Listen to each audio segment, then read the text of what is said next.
If you're watching the financial news today, or really anytime over the last 40 years, you've probably seen that the middle class is under extreme pressure, right? The rich appear to be getting richer, the poor are getting poorer, and the middle class is being ripped in half. Maybe not quite half, but some are going up, some are going down. So I thought we should just have an honest discussion, play the game of ping pong where we go back and forth and talk about investing mistakes, specifically investing mistakes that I see the middle class making. And to do this, we're going to talk to the one and only Dion from Dion Talk. How you doing, buddy? Howdy, I'm doing good. I look forward to this because we do see so many videos on the middle class is shrinking. The middle class is dying. It's the end for the middle class.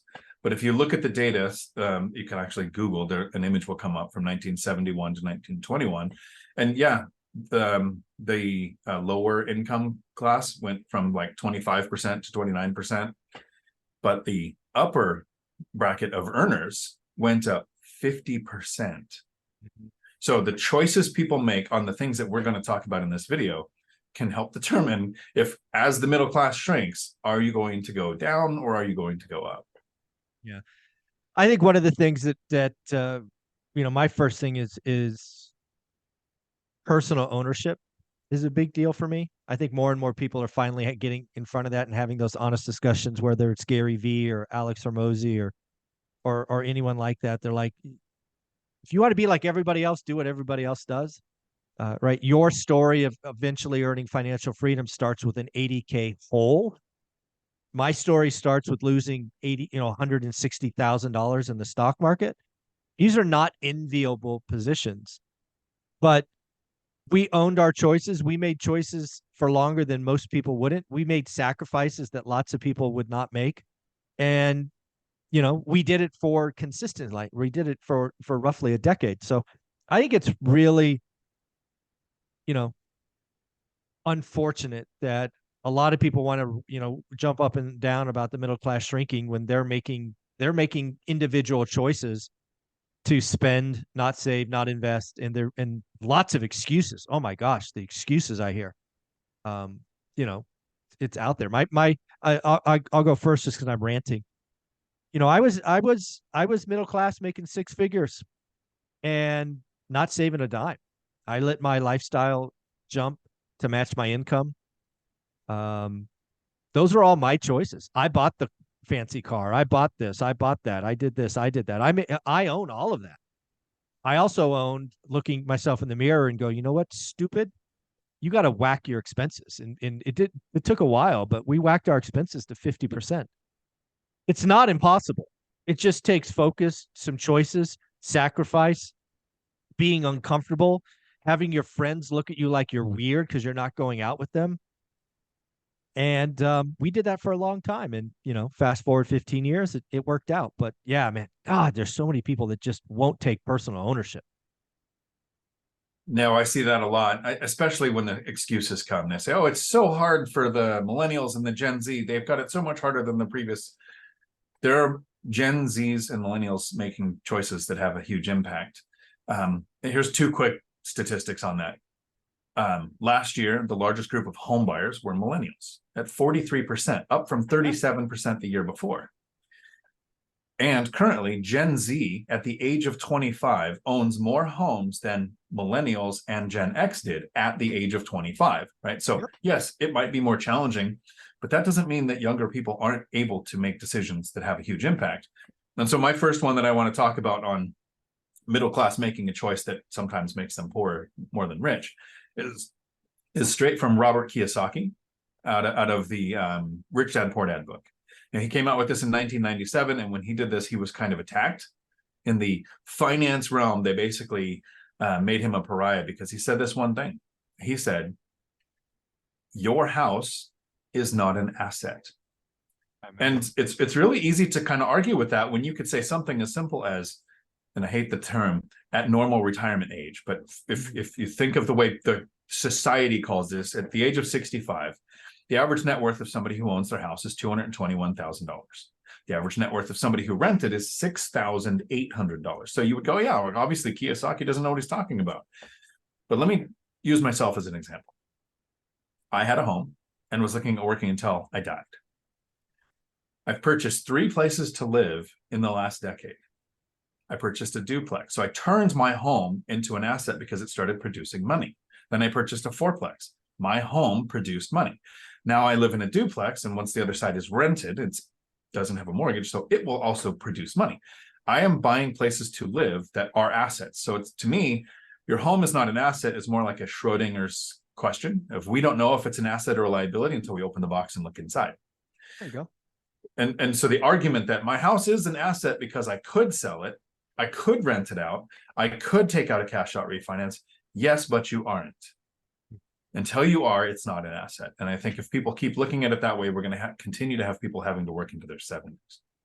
Yeah. Yeah. I like that. My next one is a big deal, and most people don't get it. So I'll try to make this simple. And if it's not coming across, Dion, poke at it. That is, people don't know what things cost. Now, let me talk about that, right? What do you mean, Michael? I know my iPhone costs $2,000.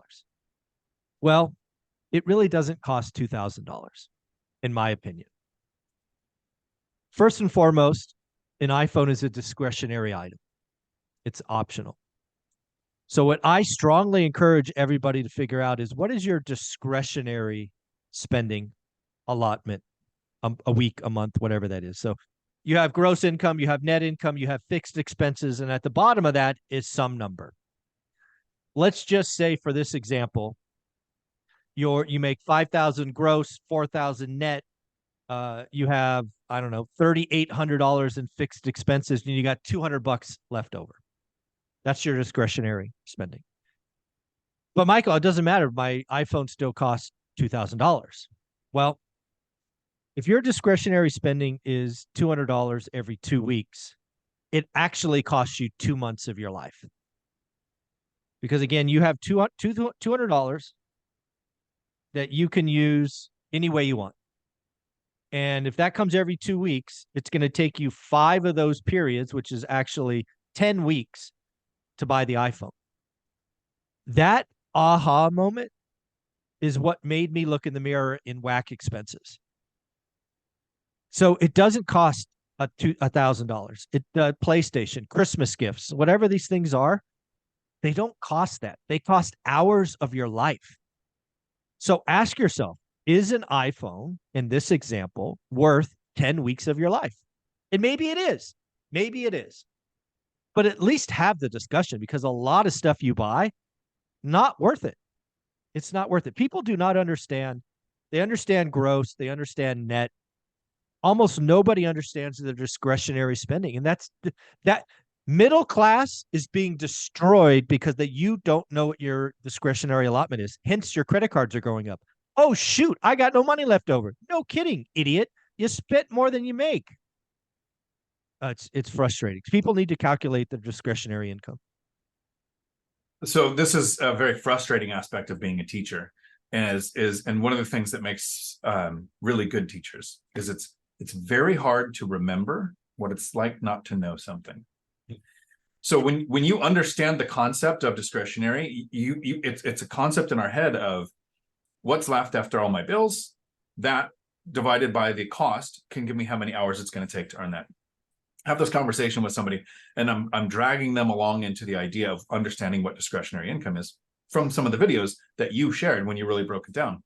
I almost think that should be a whiteboard video when we break that down someday, because it takes a visual for some people.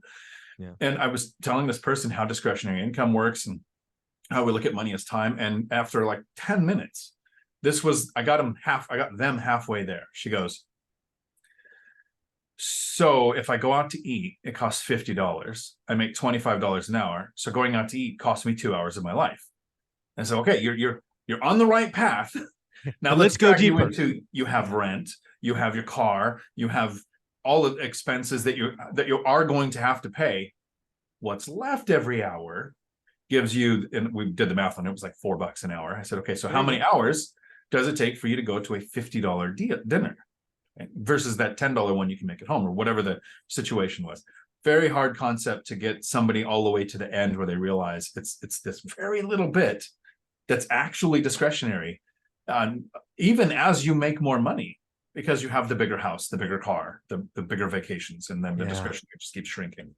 Discretionary income is the only number most, if you're in the middle class and struggling, yeah, you can increase income, you could cut, but you got to focus on discretionary income. It's the only number that's the number that has to go up. It's just, it has to.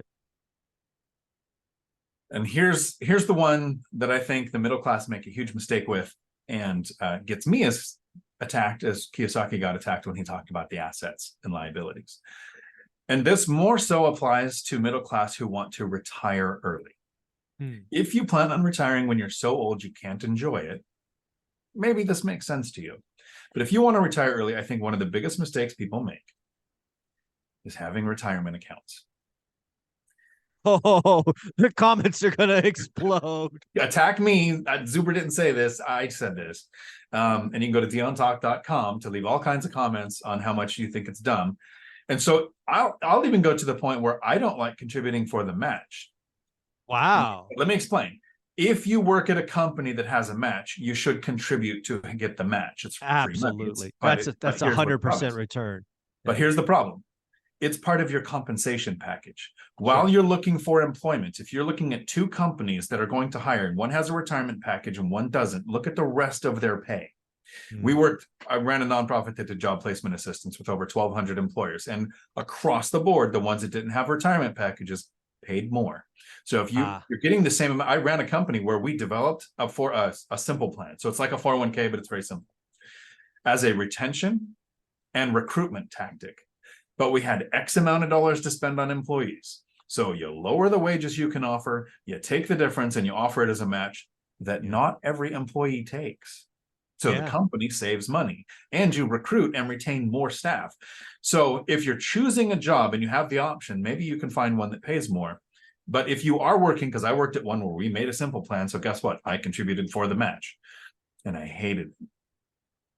The benefits in real estate, the appreciation on multiples that you just added to your 53-year spreadsheet. And I have something from a viewer that might be something we can add to the 53-year spreadsheet. I'll ask you off air. Okay.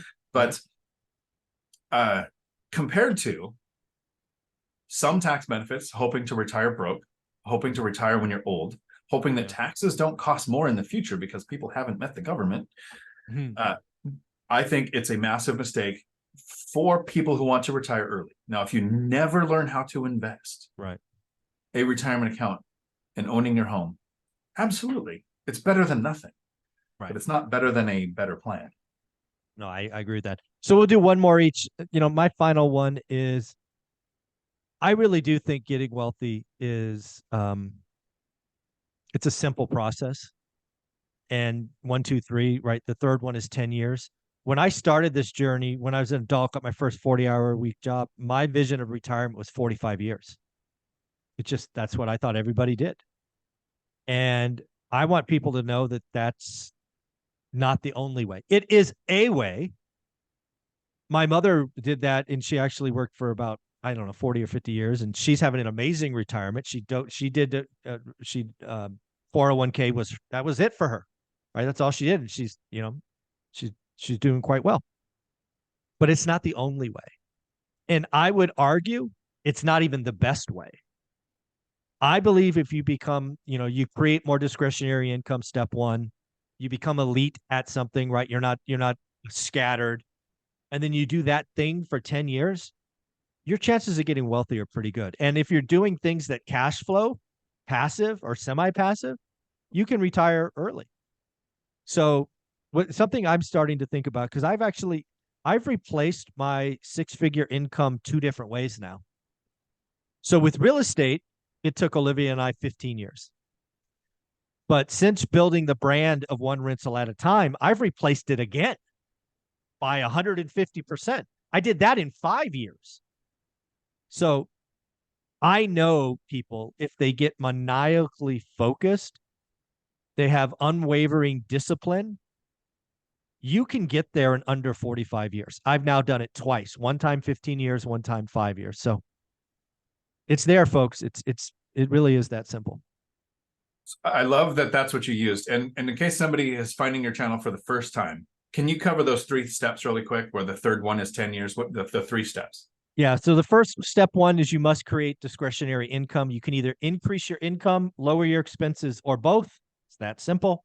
Step two, you must become elite at something. Very, very focused. Now, I chose, my buy box in Fresno, California. You chose small multifamilies in your area. I don't care what it is. I don't care if it's building a YouTube channel, as Think Media and Sean Cannell helps people do all the time. Become elite at something, become maniacally focused. This is not diversification. This is my thing. And then step three, 10 years. That's it. 10 years. Let's go. So thank you for that. That actually helps me make my point of my last one that I'll wrap up with. Recently, I was talking in the active duty passive income forums, which is a YouTube channel that's helping veterans learn how to do finance, stocks, Yep. crypto, real estate, right? It's kind of across the board. And I made a comment and got attacked, which is great because, veterans, we have thick skin. We can take whatever anybody's going to say. But they said, what is one of the big mistakes that people make? And I said, well, it's diversifying. And I talked about whoa, man, you were touching some third rails, man. Oh yeah. Warren Buffett says, you want to diversify. Kevin O'Leary, Mr. Wonderful, says no more than 20% in one asset class, no more than 5% in any one asset. So like these are mantras that people have heard. And then I talk about Warren's partner, Charlie Munger, and how at a conference he kind of irritated Warren by saying, don't diversify. That'll keep you poor. Step two out of your 3-step process is to focus, become an elite at something. Yep. We need to pick an asset class. Now, it can be growing a business. It could be stocks. It can be real estate. It might even be crypto for people who do it a certain way, if they devote enough attention to learning the asset class to become wealthy. Once we're wealthy, then we diversify to protect the wealth. And that doesn't mean that we become a stock trader and we go and just buy one stock and we buy Amazon over and over and over, right? A diversified stock portfolio in an index fund that you dollar cost average to grow your net worth, right? So you can diversify in one asset class. I chose real estate. I diversify by having my properties at least 10 miles apart, close to several different economic drivers. I diversify my tenant base by having 1/3 military, 1/3 Section 8, 1/3 working or retired. So I'm diversified in the asset class that I became elite at to reach financial freedom. Now that I'm there, I could diversify to protect it. I might buy 5% of my net worth in crypto. I might buy 5% of my net worth in gold and silver, 5% of my net worth in stocks, right? I'm not doing that because I'm still elite at the one thing I know to grow my net worth. But this is when it would make sense because I'm already financially free. Right. I could lose 5% in any one of those asset classes. And I don't say I'd not care, but I wouldn't. It'd be annoying. It'd be annoying, right? But if I started out that way, and I never got really good at my buy box and hunting for deals and had focused money for down payments, here's the worst thing, third worst thing I could say. I would still be working. Oh yeah, absolutely. Yeah, I think I get it. I mean, I think a lot of people say diversification. It's one of those things that sound good, but people don't really understand. It really does hold you back. Again, you got to become elite at something. And Charlie Munger is absolutely right. I mean, he's, he should, some of his quotes are they're just more in your face, right? Warren Buffett's definitely more politician, all of that kind of, trying to keep everybody happy. And Charlie Munger just doesn't give a flying F. And he's right. I think a lot of people take their, I don't know, whether it's funny because diversification could be seen as money, but that's not where my mind goes. My mind goes to time. The reason the buy box worked for me all those years is I could only carve out 20 minutes a day. So I had to get maniacally focused on one small, tiny sliver of Fresno, California. But you know what? Looking at that one tiny sliver for 3 years, I knew that better than anybody else on the planet. And I did that living 2.5 hours away, never living there. But, you do something every day for, I don't know, what is that, 1,000 days? You come pretty good at it. So, yeah, I agree with you. Dion, where can people find you? Right here on YouTube, Dion Talk Financial Freedom, where I like to say things that make people come at me in the comments. Yeah, remember, these are all Dion's thoughts. Go to his channel. Leave comments below. Thanks.